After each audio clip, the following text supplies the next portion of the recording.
Canada just made a decision that could permanently change the balance of power in North American trade. And most people haven't fully grasped how big this actually is.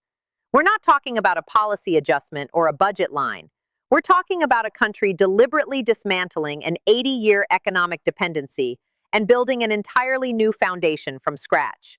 Stay with me, because the numbers alone will change how you see this story.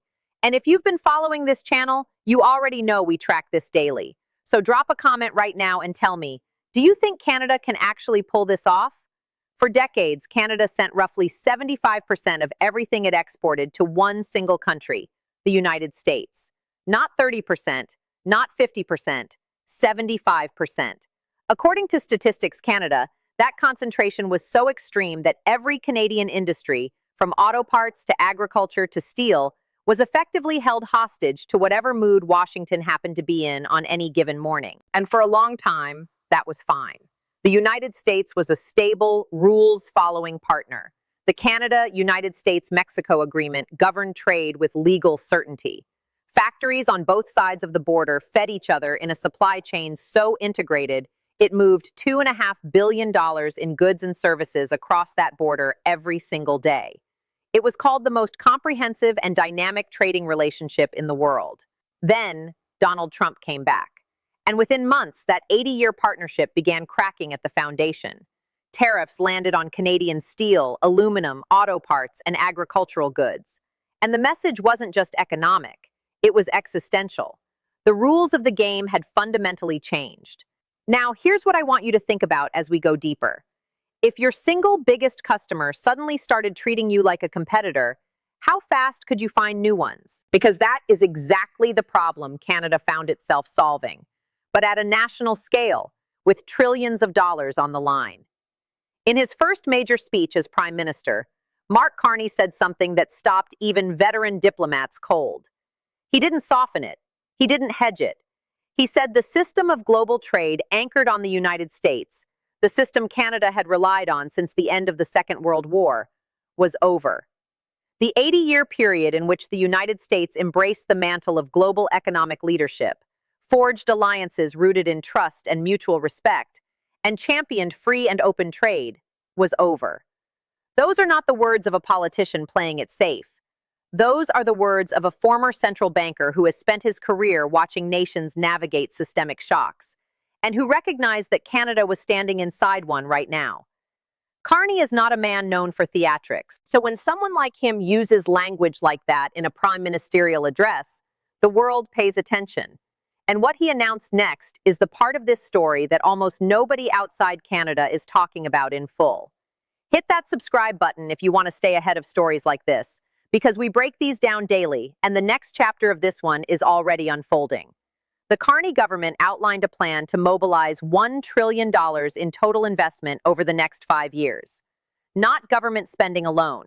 A coordinated mobilization of public capital, private investment, institutional funding, and provincial partnership, all pointed in a single direction.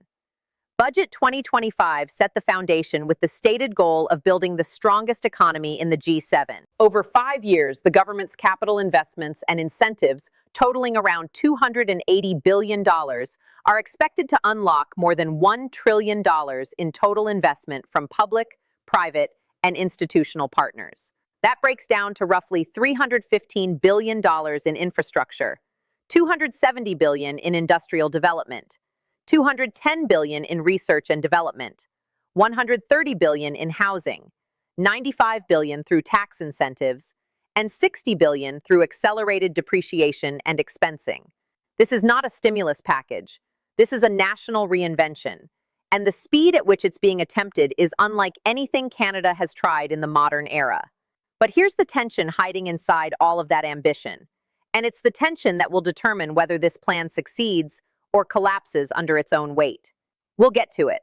But first, you need to understand the weapon Carney built to make all of this possible. At the core of Canada's strategy is a new entity that most international observers have barely registered, the Major Projects Office.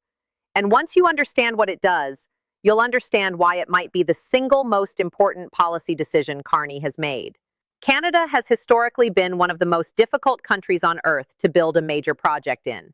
environmental assessments, indigenous consultations, interministerial bureaucracy, provincial-federal overlap. Projects that should take 5 years were routinely taking 15 or 20. Investors walked. Projects died before they ever broke ground. The Major Projects Office was designed to eliminate that paralysis. Its mandate is to streamline approvals, support indigenous consultations, attract investor capital, and coordinate labor supply across the entire life cycle of a nation-building project. Carney announced 12 projects fast-tracked for approval, a combined $116 billion in investment. Among them, the Quesnel LNG project in British Columbia, a massive liquefied natural gas export terminal designed to open Asian energy markets to Canadian supply. The Crawford Nickel Project in Timmins, Ontario, one of the largest nickel reserves in the world, projected to produce 240,000 tons of ore per day, expected to create 4,000 new careers, with emissions 90% below the global average. Critical mineral mines in New Brunswick, hydro projects in the Arctic, port expansions on both coasts, and trade corridors connecting Canada's interior to open water. Carney put it plainly, the number one focus was to build, not study it, not commission reports about it, build it. Now here is where the story gets genuinely radical, and where Canada's policy establishment made a break from decades of free trade orthodoxy that surprised even its allies. For as long as most Canadians can remember, the governing assumption of trade policy was simple: buy from whoever is cheapest, regardless of nationality. That is the logic of free trade globalization. Carney tore that playbook apart. He announced that Canadian public procurement, federal agencies, crown corporations, every dollar of government spending, would now be redirected toward domestic economic stimulus. The reasoning was blunt. Canada had been following the rules of a free trade order that no longer existed, and the government was going to stop pretending otherwise. The Buy Canadian pivot was paired with a dramatic expansion of the Regional Tariff Response Initiative, originally budgeted at $450 million, now doubled to $1 billion, to help small and medium-sized businesses caught in the crossfire of the trade war. Up to 50,000 workers were connected to a new reskilling package funded through employers and recruitment companies. Because Carney understood something many politicians skip over entirely. You cannot transform an economy without transforming the workforce inside it. The workers who built auto parts for Detroit cannot automatically pivot to operating LNG terminals or working critical mineral mines. You have to train them, fund that transition, and do it fast enough that real people don't fall through the gap between the old economy and the new one. The Build Communities Strong Fund committed $51 billion over 10 years, followed by $3 billion annually on an ongoing basis, investing in hospitals, universities, roads, bridges, water systems, and transit infrastructure across the country. At least 20% of provincial funding allocations were designated for rural, northern, and indigenous communities. At least 10% of the direct delivery stream was committed to indigenous-led projects. This is a deliberate acknowledgement that the communities most economically marginalized in Canada are also the communities sitting on top of its most valuable natural resources. If Canada is going to build a new economic identity on critical minerals and clean energy, those communities need to be partners, not bystanders. But the most geopolitically explosive chapter of this story isn't about procurement policy or infrastructure permitting. It's about what happened when Canada decided to go to Asia. Carney traveled to China and met with President Xi Jinping. A deal was reached, not a full free trade agreement, but a restoration of economic relationships disrupted by the tariff war. The agreement reinstated the pre-tariff status quo on select goods, including canola and electric vehicles. It was a signal to the world that Canada was done waiting for Washington to be in a good mood. Trump's reaction was immediate. He threatened 100% tariffs on Canadian goods and accused Canada of becoming a transit port for Chinese products flooding into the United States. He posted publicly that the last thing the world needed was China taking over Canada. Canadian ministers acknowledged the threat was serious, and then said it only confirmed why the diversification strategy had to continue. Even Saskatchewan Premier Scott Moe, not a political ally of Carney's, issued a statement acknowledging that Trump's threats represented a further degradation of the free and fair trade system Canada had taken for granted for decades, and that Canada must continue to be pragmatic in dealing with other partners. The political divide inside Canada narrowed sharply when the external threat sharpened. Carney also announced a formal trade diversification strategy with a target that sounds almost impossible from where Canada is starting: doubling non-U.S. exports within 10 years, 20 new trade deals on 4 continents, major engagement with the European Union, the United Kingdom, South Korea, and partners across the Asia-Pacific. The goal, as policy analysts framed it, was for Canada to be resilient enough that it was better left alone and respected than forcefully embraced, like a hedgehog. Not aggressive, not provocative, simply too costly to push around. And now, because honest analysis demands it, here is the part of this story that doesn't get covered nearly enough: the real risks. Opposition leader Pierre Poilievre dismissed much of Carney's agenda as a performance, shuffling papers, holding meetings, delivering nothing while Canadians lost jobs and couldn't afford groceries or housing. Independent policy analysts noted that while the language of the plan is genuinely ambitious, accelerating, mobilizing, catalyzing, supercharging, the execution requires a public service that is simultaneously being asked to do more and shrink its own footprint. That is a fundamental contradiction. You cannot fast-track $116 billion in major infrastructure projects if the civil servants responsible for approving them have been cut in an efficiency review. The Carney government is trying to grow the economy and reduce the size of government at the same time, and those two objectives will collide in the execution phase. There were diplomatic stumbles, too. Negotiations on sectoral tariffs appeared to be gaining momentum, until the province of Ontario ran an anti-tariff advertisement featuring Ronald Reagan during the World Series. Trump perceived it as interference in American political affairs, canceled the negotiations, and eliminated any near-term hope of tariff relief.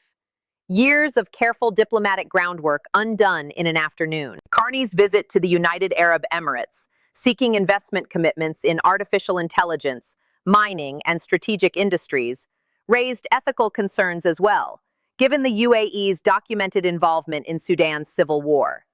Critics noted the Prime Minister appeared to spend more time negotiating with authoritarian states than with the administration in Washington. And on the economic data itself, the picture is genuinely mixed.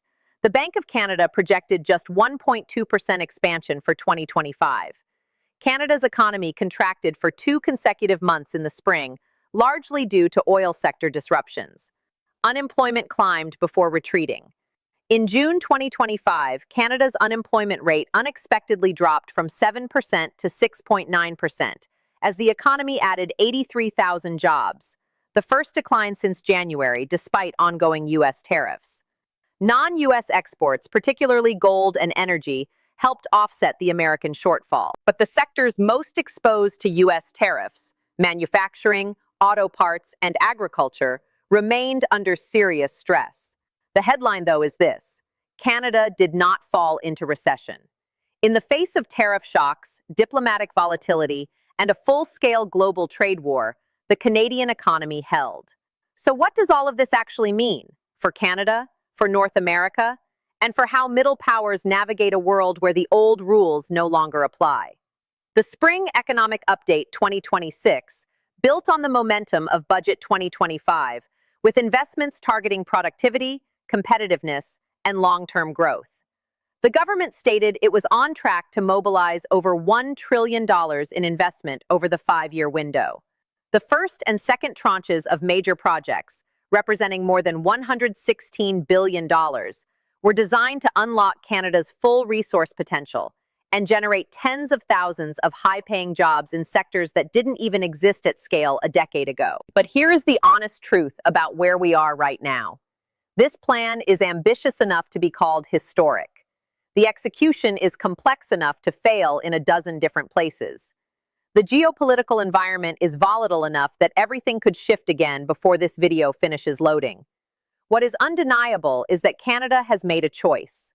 A large, deliberate, painful, and strategically risky choice to stop being an economic tributary of the United States and start being something new. An energy superpower, a critical minerals leader, a trade hub with partners across 4 continents, a country that builds big things at speed and dares the world to underestimate it. The era of quiet Canadian dependence on American goodwill is over. Whether the $1 trillion actually moves, whether the mines get built, whether the LNG terminals reach Asian markets, whether the trade deals hold, whether the workers get retrained in time, whether the public service executes at the speed history is demanding. That is the defining question of Canadian politics for the next decade. And we will be tracking every piece of it, daily. If you've made it this far, you already understand why this matters. Not just for Canada, but for every country watching to see whether a middle power can actually break free from a dominant partner without breaking itself in the process. Drop your answer in the comments. Do you think Carney's plan succeeds, or does it collapse under the weight of its own ambition? The conversation happening down there is genuinely worth reading. And if you want daily breakdowns on the stories that are actually reshaping the global economy, the ones most channels are still sleeping on, subscribe. Not because we ask, but because you'll want to be here when the next chapter drops.